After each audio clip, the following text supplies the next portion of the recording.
Halo tim. Ada sesuatu yang lagi rame nih. Iya, apalagi lawannya physical appearance-nya besar-besar. Punya working relationship yang bagus. Lu harus kasih dia kesempatan lagi. Di atas kertas lo semuanya harusnya menang. Ada bahasan yang paling ditunggu-tunggu.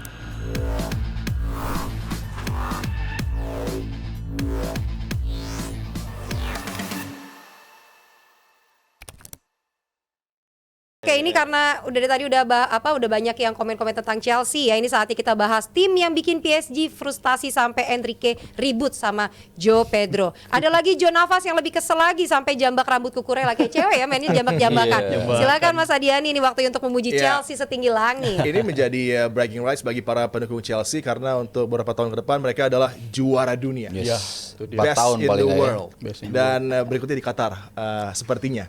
Dan mereka menjadi juara juga di Europa Conference League, menjadi satu prestasi yang begitu impresif dan diikuti dengan penampilan yang sangat luar biasa. Bahkan ini mungkin mereka melihat bagaimana ada kelemahan-kelemahan Paris Saint-Germain di musim lalu di awal-awal ketika mereka juga kesulitan di Champions League dan menjadi keadaan yang beberapa tim lupa bagaimana cara untuk bisa memberikan tekanan untuk PSG. Tapi dibuktikan terutama di 15 menit pertama oleh Chelsea bagaimana press mereka di cuaca New York yang sangat panas. Mereka berupaya bergerak off the ball juga impresif dengan satu agresi yang luar biasa mengejutkan PSG. Dengan approach ini Sabtu membuat mereka mampu menciptakan gol bahkan jauh dari halftime sudah unggul cukup nyaman.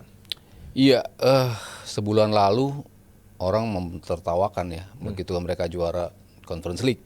Apa sih ini trofi? Juara pun mereka ditertawakan itu. Tapi dalam rentang sebulan mereka juara dunia gitu kan. Artinya upgrade dari segala macam sisi lah. Kalau kita bicara permainan, one of the best permainan Chelsea yang pernah gue lihat.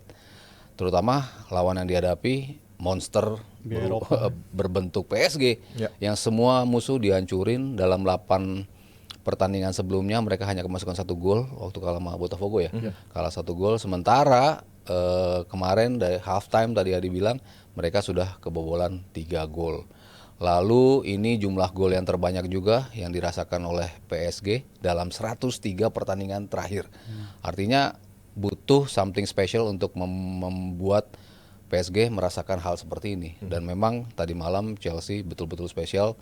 Kita ngelihat dari sisi permainan, kayaknya hampir di semua platform ya gue ngelihat orang pada ngeremehkan Chelsea.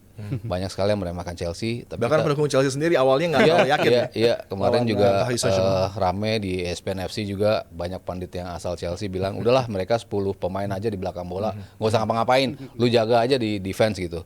Tapi justru mereka berani ngambil inisiatif.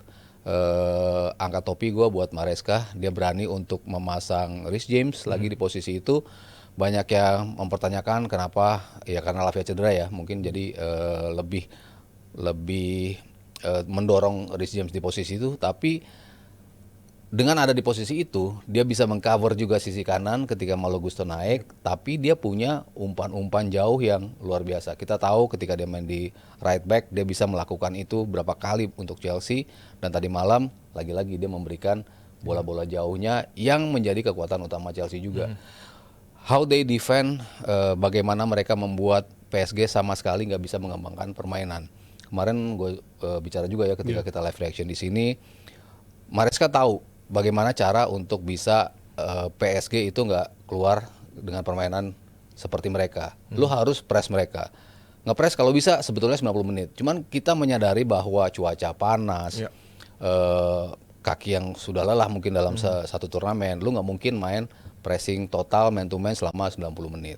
Jadi memang dibagi ya, ketika dia ada di lapangannya PSG, pressing ketat membuat PSG tidak bisa mengeluarkan bola dari kotak penalti mereka. Paling nggak mereka sulit lah untuk bisa mengeluarkan bola. Butuh berapa detik untuk mereka bisa keluar dari tekanan dari Chelsea. Ketika bola itu sampai ke tengah, mereka mulai ngendorin dari sisi pressingnya, tapi mereka main di mid block yang tidak berikan ruang juga bagi pemain-pemain PSG untuk bisa ngembangin permainan. Mereka nge-stretch posisi-posisi PSG yang biasanya begitu tuck in, yang operan-operannya begitu fluid dengan jarak antar pemain mereka yang rapat, tapi bisa di-stretch oleh lini tengah dari Chelsea. Kombinasi Enzo Fernandez, kombinasi dari Caicedo yang tampil luar biasa juga di situ, ditambah Reece James juga di situ, Malo Gusto, Pedro Neto yang luar biasa naik turun, nggak buat Achraf Hakimi tidak bisa bergerak leluasa.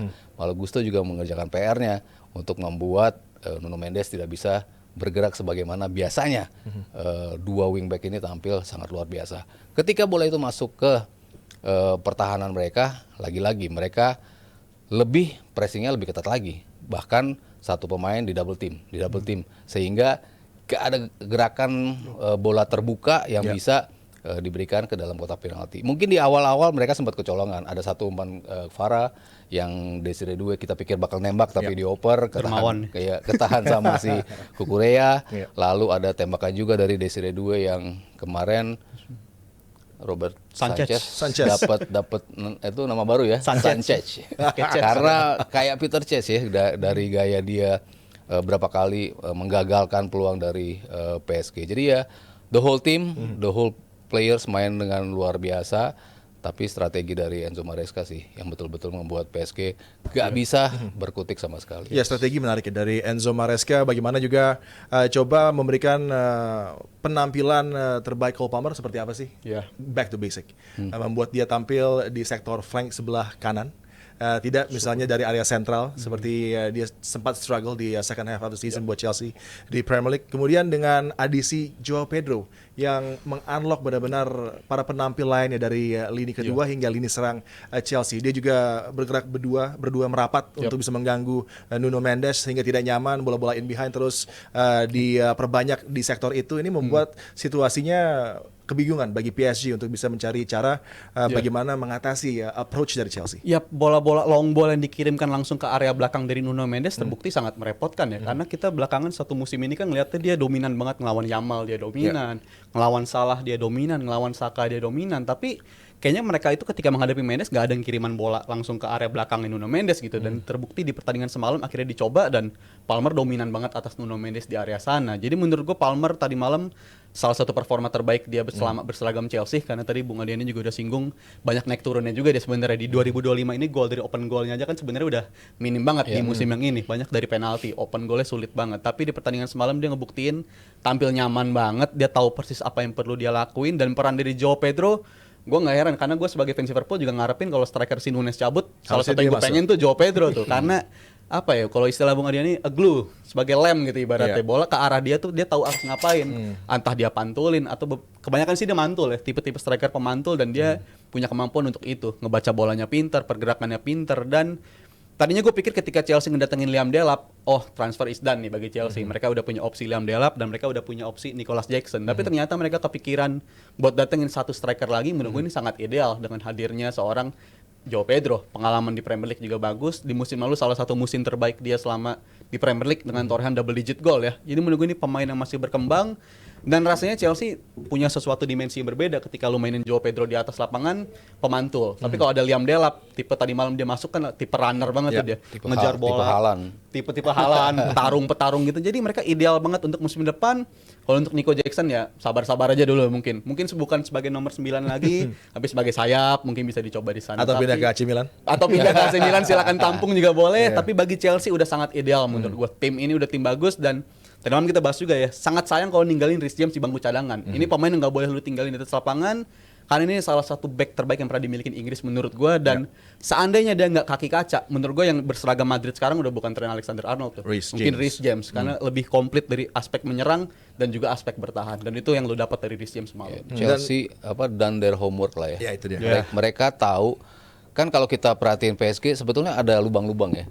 Di tadi yang di posisinya Mendes, kita lempar bola ke belakang back, lalu positioning dari Marquinhos sebetulnya kan berapa kali lubang-lubang itu terlihat. Lawan Aston Villa, kita lihat bagaimana mereka bisa dibobol, diacak-acak lah sama Aston Villa. Tapi Maresca mengerjakan tugasnya atau PR-nya dengan luar biasa, dan juga eksekusi ketika Palmer menembak. Kalau lo habek bola itu kenceng, ditepis itu sama Donnarumma. Justru bola-bola placing kayak gitu itu yang sulit. Ketika Delap nembak bola kenceng, ditepis kan sama Donnarumma. Mereka tahu once you one on one lawan Palmer, lo jaga jarak sama pemain yang ngawal lo, dan lo tembak ke pojok, dan itu 2 kali terjadi dan itu kebukti. Memang PR-nya betul-betul dikerjakan oleh Chelsea. Ya backline ya dari PSG bermasalah. Beraldo bukanlah Pacho, ternyata Pacho sesignifikan itu untuk bisa menjadi pemain yang banyak di underestimate, tapi justru begitu krusial, dan dia tidak ada. Ini membuat Beraldo bukanlah pemain yang sama. Marquinhos tidak nyaman juga, pun juga dengan Nuno Mendes yang struggle, Hakimi juga struggle gitu. Jadi ini keadaan yang menjadi efek domino bagi backline PSG dengan tidak adanya pemain seperti Pacho. Sangat berdampak ya ketika 2 partnership terbaik lo yang biasanya nganterin lo ke trofi-trofi besar akhirnya salah satunya hilang, tuh sangat berdampak. Karena gue juga ngebedah data permainan di PSG itu, menit bermain mereka tuh di liga sebenarnya sering banget ngelakuin rotasi ya, terutama di area di belakang itu, di depan juga, karena ya bisa dimengerti karena liga udah selesai dari bulan Februari bagi mereka, udah nggak ada yang mereka kejar, ya sah-sah aja mereka ngelakuin rotasi. Tapi bener-bener kan yang kalau kita bahas timnas tuh juga sering kita bahas tuh, kualitas mungkin ada tapi chemistry kalau nggak ada ya susah-susah juga. Dan terbukti Beraldo partnership sama Marquinhos tadi malam begitu buruk, dan bahkan ada momen ketika golnya Joao Pedro, setelah gol yang dilakuin sama Nuno Mendes pertama adalah nengok ke si Beraldo. Dia langsung ngasih gestur kan, kenapa lu naik tinggiin gitu, karena jadinya kayak expose. Jadi itu sangat berpengaruh ketika lu ada ungkapan nih, satu korek api kan bisa ngebakar 1000 pohon nih. Dan mungkin satu Beraldo ini bisa ngubah satu sistemnya PSG nih. Itu kayak lagu tuh ya. Ada ya, ada lagu begitu lagunya. ya. Oh ada lagunya. Ada lagunya. Dan itu kebalikannya tuh kalau Beraldo bisa itu, dan kalau dari Chelsea kembalinya Colwill menurut gue paling penting juga tuh, salah satunya tadi malam, karena tugas ngegolin ke PSG is one thing, tapi lu bisa ngejaga gawang lu dengan tidak kebobolan dari tim PSG ini, itu menurut gue jauh lebih hebat lagi. Dan yang dilakuin sama Colwill tadi malam, gue liat man to man-nya ke Dembele itu kan ketat banget. Dembele drop ke area tengah diikutin. Kita harus ingat juga lawan Liverpool, lawan Arsenal tuh Dembele bikin gol yang sifatnya identik gitu. Dia jemput bola ke tengah dan lawan langsung kebongkar. Dan tadi malam itu celah itu nggak dikasih sama sekali sama Chelsea. Dan gue keinget sama Arne Slot bilang di musim lalu kalau ditanya lawan paling berat yang dihadapin di Premier League siapa ya, Chelsea jawabannya ketika Arne Slot ditanya. Dan Chelsea semalam nunjukin kalau lu bisa dominan tanpa bola. Jadi gue nepis kalau orang bilang parkir bus apa enggak, justru ini tim bisa dominan tanpa bola, dan itu ditunjukin di tadi malam Chelsea. Fabian Ruiz non faktor, Kvicha Kvaratskhelia tidak bisa memberikan aksi terbaiknya. Itu kredit bagi Chelsea, dan juga Joe Neves yang justru frustrasi menjambak rambut dari Kukureya, bukan kali pertama terjadi, juga bukan kali pertama di review. Untuk melihat situasi Chelsea, apakah ini tim yang akan berpotensi justru lebih cepat juara ketimbang Arsenal di Premier League? Karena kan seperti Carragher dan Gary Neville mengatakan $1 billion bottle jobs, tapi ternyata ini menjadi satu redemption bagi Todd Boehly ownership dengan sistem seperti ini, American style. $1.5 billion sudah dikeluarkan, dan ada translator di sini ya. Oh ya, ada 1,5 apa tuh billion apa ya? Miliar dolar.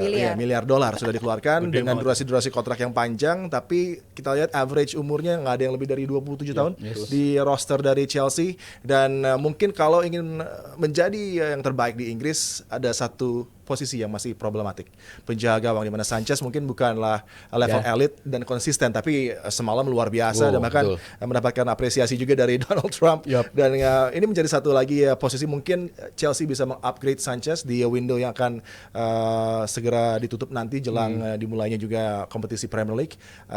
Lo ngeliatnya seperti apa, Sabto, dengan keadaan Chelsea sekarang, dengan roster mereka, dengan mereka juga sudah meraih 2 title yang begitu signifikan artinya? Kalau gue sih ngelihatnya lebih ke pendamping Colwill sih. Ya Chalobah kek, Badiashile kek, si Tosin kek, si Disasi kek, itu nggak ada yang firm sebagai pasangan yang pas gitu loh menurut gue buat Chelsea, in order untuk mereka menjadi contender buat menjadi juara gitu. Kalau posisi kiper kan gue selalu mencoba compare Sanchez itu kan sama Raya, karena datangnya kan sama ya. Raya ke Arsenal, Sanchez ke Chelsea. Apa yang didapat oleh Raya selama 2 musim itu kan beda banget. Lo diberi kepercayaan 100% oleh pelatih, blunder berapa kali dilakukan, tapi lo stick dengan kiper lo ini gitu. Sementara itu kan tidak didapat, privilege ini nggak didapat oleh Robert Sanchez. Berapa kali justru dia harus bergantian dengan Jorgensen, sehingga ya lo gimana sih mau mendapatkan sebuah tim yang firm ketika kiper lo aja diganti-ganti terus gitu. Kenapa lo nggak melakukan apa yang dilakukan oleh Arsenal bersama David Raya? Lo lihat musim keduanya Raya, progresnya jauh banget kan, dari sisi shot stopping, dari sisi melihat game di depan lo, gimana lo bisa mengatur lini pertahanan lo, itu kan semuanya terlihat banget progresnya tuh mencuat jauh ketika lo diberikan kepercayaan itu. Jadi gue rasa matter of gimana lo ngasih kepercayaan buat Robert Sanchez untuk bisa jadi kiper utama lo. Ya walaupun mungkin desas-desus ya Menyong yang mau diambil, ya mungkin kalau kita lihat dari sisi luar ya mungkin lebih bagus Menyong gitu ya. Cuman kalau dia diberi kepercayaan dan dia akan tampil kayak kemarin, ya gue rasa Chelsea bisa advance sih. Gue rasa false hope sih mas, kalau pertandingan kemarin itu sebagai si Sanchez ya, karena situasinya Enggak lah, itu kan bukan berat loh. bukan kayak Arsenal ini. Gue ngeliatnya situasi Chelsea ini lebih mirip Mignolet versus Karius gitu, dibandingkan sama kiper-kiper lain, karena mereka silih berganti dan kalau ibarat audisi Sanchez dikasih game ya banyak juga dia game begini, tapi 2 game 3 game kemudian dia error kayak contoh di musim lalu. Makanya kenapa gue bilang penting posisinya tandemnya Colwill, karena Raya punya Gabriel sama Saliba. Dua yang ya nyaris tak tergantikan, sehingga ya lo aman posisi terbelakang lo dan posisi 2 pemain di depan. Sementara Chelsea udah ganti-ganti kiper, tandem di depan juga ganti-ganti terus gitu. Jadi lo kan nggak punya backbone di belakang yang solid gitu loh untuk bisa mengarungi musim panjang. Kalau lo punya tandem yang pas dan Robert Sanchez menjadi kiper utama lo, gua rasa akan baik-baik aja sih. Dan mereka kan di musim pertamanya Sanchez mereka datengin dia dengan harga yang cukup oke lah ya. Habis itu di musim kedua kan datengin Jorgensen dengan asumsi si Sanchez not good enough gitu. Makanya dia datengin Jorgensen, dan akhirnya dikasih kesempatan Jorgensen tapi nggak maksimal juga, balikin ke Sanchez lagi. Ini mengingatkan gue kayak zaman Mignolet Karius banget, dan PR yang bagi mereka adalah gimana nemuin level Alisson-nya gitu bagi Chelsea, karena itu kondisi yang nggak terus, ini situasi terus terjadi ya bagi Chelsea. Kiper datang terus-terusan. Mignolet Karius kan depannya masih si Matip itu. Lovren waktu itu. Iya, Matip Lovren. Mirip lah kayak Chelsea sekarang nih. Ya makanya, tapi Perlu begitu satu ini lo punya si yang modelan Van Dijk lah Van ya, Dijk kalau dalam. gitu ya kayak gitu beda pasti kan untuk urusan di Iya, belakangnya. karena menurut gue banyak game di musim lalu juga Sanchez mainnya cukup bagus, tapi kayak gue inget mainnya bagus, abis itu game lawan Brighton di home waktu itu Blunder giveaway goal blunder. Ini Iya. banyak banget terjadi ke Sanchez, dan menurut gue kalau pelajaran yang bisa kita ambil dalam 2 tahun terakhir, Sanchez gue rasa udah gak akan berubah lagi lah. Dia main di final ya oke, dia main di final secara levelnya bagus banget, tapi kalau untuk long term nganterin untuk jadi juara, gue rasa dia bukan profil kiper yang tepat buat Chelsea sih. Dan untuk para penggemar Paris Saint-Germain patutkah khawatir dengan mid game management dari Luis Enrique yang Ya. dalam beberapa bulan terakhir sebelum semalam takluk dari Chelsea begitu dipuja-puji dengan approach yang positif, para pemain tampil begitu ekspresif, ekspansif gitu kan. Tapi kemudian ketika ada satu masterclass dari Enzo Maresca sepertinya tidak bisa keluar dari tekanan mereka dan seperti terkunci oleh Chelsea,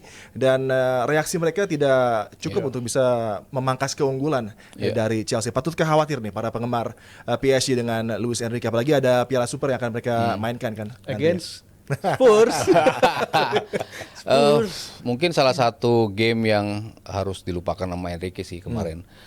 Kemarin kita juga ngomong ya, ini kok telat dalam ngambil keputusan gitu. Kita udah bicara VAR nggak work nih, dari malam udah nggak work. Lo butuh Barcola, Fabian Ruiz juga nggak terlalu works gitu. Lo butuh Emery di situ. Tapi baru terjadi pergantian tuh di menit berapa ya? Kita bilang kalau lo sampai 5 sampai 10 menit lu nggak cetak gol, selesai lo, susah untuk makin back ke permainan gitu. Sementara lo nggak ada perubahan signifikan dari sisi starting 11 lo gitu, dimana udah terlihat banget di atas lapangan itu nggak works gitu. Nah biasanya kan Enrique in game management tadi yang Adi bilang selalu top notch ya, pergantiannya siapapun, mau rotasi dari awal starting 11 diubah pun dia tetap bisa menjaga konsistensi. Kalau nggak something went wrong pasti ada pergantian yang pas. Kemarin tuh semuanya terlambat menurut gua, sehingga mereka nggak bisa cepat-cepat balik ke permainan gitu. 1 gol aja mereka bisa cetak akan bisa mengubah, karena udah berapa kartu kuning tuh yang didapat oleh pemain Chelsea. Dengan bermain agresif seperti itu akan mudah untuk bisa mereka terpancing untuk mendapatkan kartu kuning kedua. Tapi ya justru kebalikannya, malah makin kesana malah makin pemain PSG-nya yang frustrasi, termasuk tadi John Neves yang ngejambak Cucurella. Termasuk Enrique juga di akhir pertandingan juga frustrasi juga dengan results, dengan mungkin kegagalan dia untuk bisa mengantisipasi bahkan untuk mengcounter balik apa yang ditawarkan oleh Enzo Maresca yang dari segi pengalaman sebagai pelatih kepala masih begitu minimal, tapi bisa unggul dari segi taktik dengan pelatih sekelas Luis Enrique. Iya, gue rasa plan B yang dibutuhkan sama Luis Enrique ya. Dan gue nggak mengherankan mereka di bursa transfer kan ngejarnya si Zabarnyi ya. Iya. Zabarnyi dari Bournemouth karena mungkin mereka sadar persis situasi kalau sampai si Marquinhos dan juga si Pacho salah satunya ada yang keganggu, drop off dari level mereka itu terlalu dalam gitu. Dan menurut gue itu yang udah disadari sama mereka, dan profil Zabarnyi menurut gue ideal, dari usia juga 22 sampai 23 tahun kayaknya itu cocok banget untuk bisa ngisi di tim kayak PSG ini. Dan kendalanya mungkin yang gua bisa contohkan kayak biasanya tim-tim abis juara UCL tuh enggan untuk transfer gila-gilaan gitu. Karena Madrid abis juara 3 kali beruntun juga pergerakan mereka nggak terlalu masif tuh. Liverpool abis juara 2019 juga nggak bergerak gimana-gimana, dan itu banyak banget terjadi di tim-tim yang abis juara UCL. Dan menurut gue itu tantangan bagi PSG tersendiri, karena menurut gue ini tim yang udah kebentuk banget, dan harapan yang mereka bisa harapin ya tim ini 11-11-nya bisa tampil terus-menerus dalam satu musim. Dan menurut gue itu sesuatu tantangan banget. Apalagi mereka plan B strikernya menurut gue kalau seorang Gonzalo Ramos belum bisa terlalu ngejawab banget ya. Karena secara sistem Dembele yang bisa ngikutin perannya dari si Enrique banget. Tapi kalau untuk Ramos menurut gue nggak terlalu ini sih.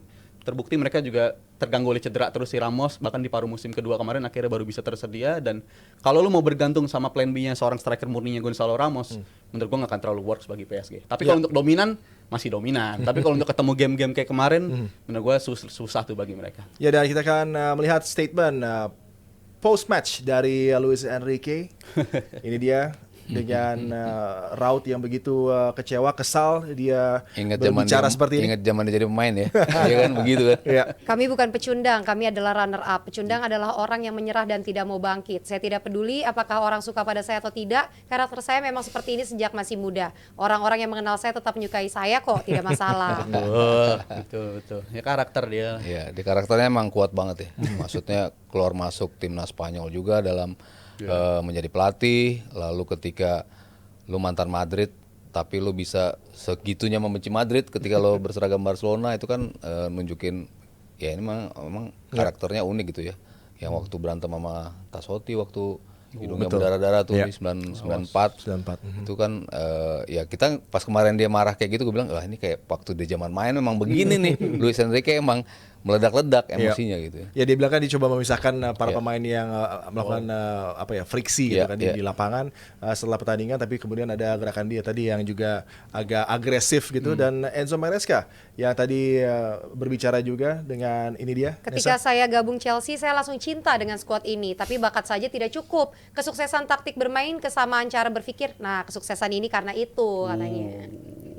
Ya, ini satu statement yang menarik dari Enzo Maresca yang juga banyak musuhnya secara internal dari fans Chelsea, terutama dengan bagaimana approach dia dengan tim di paruh kedua. Mereka sempat begitu berbahaya di peringkat kedua menjadi salah satu contender, tapi drop off-nya sangat jauh, dan ini sempat dikritisi bahkan pekerjaannya sempat tidak aman. Tapi dengan title demi title yang sudah diamankan, ini tentunya satu keadaan yang akan membuat agak sedikit lebih nyaman pekerjaan dari Maresca untuk musim mendatang, dipercaya lagi oleh Todd Boehly tentunya, dan juga para petinggi Chelsea juga sangat tahu betul kualitas dari Maresca. Apalagi juga di backup dengan di transfer window yang bergerak begitu cepat, dan seperti biasa sangat impresif ini Chelsea mempersiapkan skuadnya, Sabto. Iya, sejak kayaknya masuk Pedro Neto ya kemarin tuh langsung impact-nya ada pembeda lah ya, ketika mereka stuck dengan Mudryk di sisi kiri, tapi begitu masuk Neto ya dia bisa menawarkan something yang beda gitu. Lo bisa taruh dia di kiri, lo bisa taruh dia di kanan, sama bagusnya gitu untuk bisa ngebantu serangan. Bahkan kemarin membantu pertahanan dengan luar biasa gitu. Itu dari sisi Pedro Neto. Masuknya João Pedro itu juga nambah lagi pemain yang kita bisa bilang intelijen ya. Dari sisi bermain dia tahu banget gimana cara untuk bisa nge-crack lini pertahanan, gimana caranya untuk link up dengan pemain-pemain yang bisa ngebantu lo untuk ngebongkar pertahanan. Dengan Cole Palmer kemarin tampil dengan luar biasa dengan waktu yang begitu minim, tapi langsung bisa memberikan impact yang luar biasa. Dari sisi tengah ke depan kayaknya nggak ada masalah ya buat Chelsea, karena begitu banyak. Gungku aja masih belum ngeluarin potensi terbaiknya menurut gue ya, karena relapse mulu dari masalah cedera.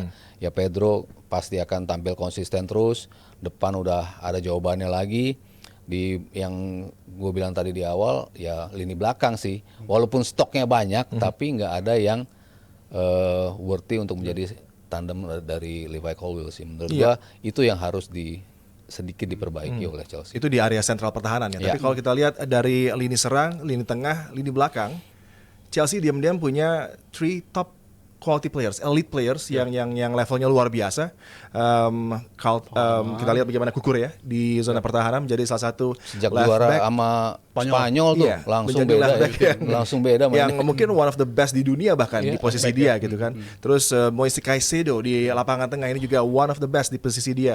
Dan kalau kita bicara tentang Palmer ketika tampil seperti di partai final kemarin, tentunya ini unstoppable dan sangat sulit untuk bisa dimatikan. Ini adalah 3 pemain yang begitu luar biasa dahsyat yang benar-benar akan menjadi kekuatan utama bagi Chelsea untuk musim mendatang. Ya, kalau Palmer gue yakin masih jadi yang paling krusial ya. Tapi kalau untuk si Caicedo, tadi malam kita live reaction juga fans Chelsea itu banyak yang nyepam tuh. Gila, gue kayak ngeliat Makaleli dan Kante disatuin tuh. Emang tadi malam mainnya bagus dan di musim pertama Caicedo gue bilang nih pemain nggak layak harganya 120 juta. Tapi di musim keduanya yang musim 24-25 ini, gue bilang dia sangat layak dengan harga segitu. Karena kalau untuk tipe pemain yang pemutus serangan lawan atau breaker, dia yang terbaik di tugasnya seperti itulah. Sebagai pemutus serangan, sebagai pemain yang matiin di area pergerakan di area tengah, dia yang terbaik. Bahkan di CWC ini dia statusnya pemain paling banyak menangin ini ya, duel-duel untuk bisa menangin di area tengah. Caicedo yang terbaik di posisi itu, dan beruntung Chelsea dapetin dia di musim yang 23-24 mungkin gak terlalu bersukses, tapi dengan hadirnya Maresca dia berkembang banget. Entah mau partnershipnya si Lavia kayak mau si Enzo kayak, dia tetap levelnya tetap ada di situ. Jadi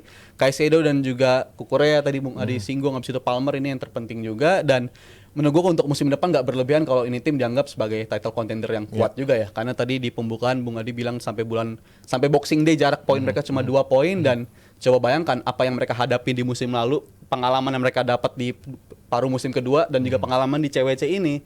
Kalau mereka bisa konversi ke hal yang positif, menurut gue mereka musim depan jadi tim yang berbahaya nih. Karena dari rata-rata usia mereka 23 sampai 24 tahun dan belum ada tim yang juara Premier League itu dengan rata-rata usia di bawah 25 tahun. Dan kalau Chelsea dapat pengalaman yang baik dan bisa diolah kemampuan mereka di musim lalu, kan masalah mereka dapat gol pertama tapi nggak dapat gol kedua tuh. Contoh game lawan Bournemouth kalau nggak salah tadi musim lalu ada, abis itu game lain banyak banget tipe-tipe game kayak begitu. Kalau mereka bisa konversi itu menjadi sebuah kemenangan, ini tim bisa jadi unstoppable force menurut gue. Ya, dan jangan lupa harus investasi 1,5 billion dollars untuk bisa menjadi tim seperti Chelsea yang di musim mendatang akan sangat berbahaya, berpeluang untuk terus menekan sang juara bertahan Liverpool, akan bersaing dengan Man City, dengan juga Newcastle United, Aston Villa, bahkan mungkin Manchester United dan Tottenham. Kita akan lihat bagaimana Chelsea akan berupaya untuk bisa meraih gelar, dan bagi para pendukung Chelsea ini adalah masa-masa yang begitu indah dengan mampu meraih trofi demi trofi menuju ke musim yang baru di Premier League. Oke, ini ada saweran dari Daniel Rp100.000. Pak Haryo, gimana nih diaspora kita? Jens Reven masih muda udah main di Liga 1. Nanti kita bahas. Tahan dulu ya. Oke, dari Rp100.000 dari Chelsea World Champions. Tolong direkrut dong pundit Chelsea. Tadi juga ada yang request ya. Sekali ada Chelsea. Dari Fadi Rp55.000. Terima kasih sudah objektif dalam membahas Arsenal, Mas Aryo dan Mas Rizal. Ya, kita selalu objektif dong. Arsenal. Emang siapa yang nggak objektif? Mantap. Dari Samuan Rp25.000. Sebelum final Chelsea mau dibantai berapa? Setelah final PSG kelelahan sudah lawan Madrid dan Munchen. Pasti permainan bandar katanya. Enggak lah, itu Bandar Jakarta Bandar maksudnya. Jakarta. Itu kredit bagi Chelsea yang Gitu. udah tampil sangat baik lah. Dari Gio Rp25.000. Mas Aryo dan Rizal lebih hebat mana? City treble apa PSG treble? Sulit. Ya, kalau Premier League kan punya kesulitan tersendiri ya. Ya kalau PSG mungkin bermain di La Liga atau bermain di Serie A mungkin levelnya bisa mendekati lah. Cuman kalau main di Perancis kan mereka nggak ada lawan di situ gitu. Jadi domestic trophies-nya bukan debatable ya. Maksudnya value-nya sedikit berkurang lah ya dibandingkan dengan apa yang didapat oleh City dengan juara Premier League, juara Piala FA dan juga Champions League. Gue juga lebih milih City karena apa yang mereka alamin di musim itu kan sebenarnya kan nggak mulus-mulus banget gitu. Mereka banyak ngalamin masalah di bulan Desember sampai Januari sampai akhirnya mereka ketemu sistem box midfield ya 3-2-2-3 itu ternyata solusi bagi mereka, dan itu menurut gue contoh gambaran lain dari seorang Pep Guardiola ternyata nggak sebatu itu kok. Dia mau belajar, dan menurut gue itu poin penting yang mengapa gue bilang kayaknya City treble 2023 itu lebih baik dibandingkan PSG treble tahun ini. Oke. Next dari Ardiles Rp25.000. Untuk sekarang atau untuk memperkuat Chelsea secara tim, apa kira-kira yang dibutuhkan menjelang transfer Januari? Ya itu tadi kita bilang ya, butuh. Partner Kalau gue sih ngelihat lini belakang tetap butuh big profile defender sih. satu di posisi itu. Ya kalau Rizal mungkin Robert Sanchez ya tadi. Kiper dengan top. Kalau gue sih lebih ke pasangannya Colwill di tengah. Gue kiper dan back setuju karena untuk posisi depan datang Gittens dan ternyata mereka kan juga banyak deal pemain-pemain muda yang baru datang di musim yang akan datang gitu. Jadi kayaknya untuk posisi di depan nggak akan terlalu banyak masalah, tapi masalah di partnership di lini belakang dan kiper itu paling krusial bagi mereka menurut gue. Oke, dari Ardiles Rp25.000. Sebenarnya Maresca ini punya template taktik sendiri atau sebenarnya penganut adaptif taktik? Terkadang tiap pertandingan beda polanya katanya Mas. Iya sih. Kalau dari sisi permainan, gue bilang lebih kelihatan apa yang dimau oleh Pochettino sebelumnya. Kita tahu gimana dia narik back ke belakang, back-backnya sampai sama-sama kiper posisinya, lalu mereka lempar bola ke depan. Patternnya lebih jelas ketika sama Pochettino. Ya walaupun mungkin hasil akhirnya lebih bagus di Maresca, tapi dari sisi determinasi, dari sisi kengototan, dari sisi gimana mereka selalu mencoba untuk membuat lawan gak nyaman, itu lebih kelihatan di Maresca dari sisi itunya. Makanya kemarin kan di awal kita bilang Chelsea bahaya nih kalau di posisi seperti ini, bisa-bisa Chelsea yang jadi juara nih, karena mereka sering sekali untuk membuat lawan yang di atas kertas bagus, tapi justru mereka bisa akalin dengan sistem bermain ngototnya mereka itu, dan kemarin kebukti. Maresca punya kemampuan untuk memaksa pemain-pemainnya tampil 110% semua gitu.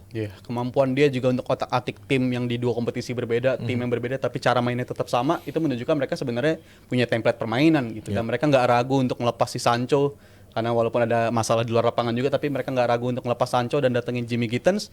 Menurut gue itu menunjukkan mereka punya kebutuhan khusus di area winger tuh, mereka punya identifikasi tersendiri lah pemain seperti apa yang diinginkan di posisi itu. Dan menurut gue itu jadi alasan kenapa Maresca ini pelatih yang cepat belajar, dan itu kayaknya tadi bohong tuh dia kalau dia bilang sejak awal dia jatuh cinta sama tim ini, karena di awal dia sempat ini kok bilang ya walaupun pemain gue total 44 tapi buat main sama gue tetap 21 orang aja. Jadi dibilang cinta-cinta banget kayak di awal enggak ini dia. Tapi dengan cepatnya dia bisa belajar dalam waktu 1 tahun dengan pengalaman level pelatih kepala yang minim, kita harus kasih kredit ke Maresca cepat banget. Dan itu ya Estevao, satu lagi adisi muda yang nanti akan sangat kita nantikan karena ini bakat yang luar biasa untuk Palmeiras ya, dan akan tampil untuk Chelsea.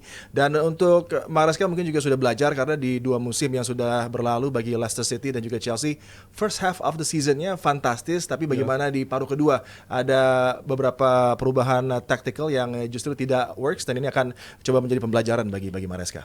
Oke, ternyata Rizal jago juga ya, bisa tahu kalau orang bohong. Tapi waktu itu dibohongin dia percaya jawabannya. Gak ada instingnya waktu itu. Bisa tahu loh kali ini. Belum reading the game itu, belum kebaca itu. Instingnya. Begini dulu nih. Sekarang udah gini ya. Gocek dulu ke gocek gitu. Digocek gua dulu. Sekarang udah baresi dia. Sekarang udah gak percaya sama orang dia gitu. Ketahuan nih pergerakannya gimana, ketahuan emang gue sekarang. Oke, next dari The Blues Rp25.000. Apakah peluang Estevao dan Jamie Gittens bisa menjadi pembeda di Chelsea? Bisa. Looking forward. Tapi gue khawatirnya Estevao gue looking forward. golin kan dia ke Estevao ke gawang Chelsea juga kemarin. Gawang Chelsea. Lawan Chelsea bagus dan bisa jadi pembeda, tapi gue khawatirnya ketika lu punya di satu posisi yang sama pemain yang relatif usianya nggak beda jauh, itu menurut gue secara perkembangan agak khawatir tuh gue, karena kalau yang satunya lebih berpengalaman, satunya muda banget, ideal lah. Tapi kalau dua-duanya masih under 25 atau under 20 memperebutkan satu posisi yang sama, menurut gue nggak terlalu ideal tuh. Jadi mungkin tipikal Chelsea kayak biasanya nyekolahin pemain dulu tuh. Mungkin musim depan dia karena udah deal ke Chelsea, belum tentu langsung main buat Chelsea. Mungkin disekolahin lagi ke tim mana. Jadi kayaknya itu bakal langkah yang diambil sama Chelsea sih kalau gue. Oke, ada lagi? Udah ya. Halo Jomblo Tim. Ada sesuatu yang lagi rame nih. Iya, apalagi lawannya physical appearance-nya besar-besar. Punya working relationship yang bagus. Lu harus kasih dia kesempatan lagi.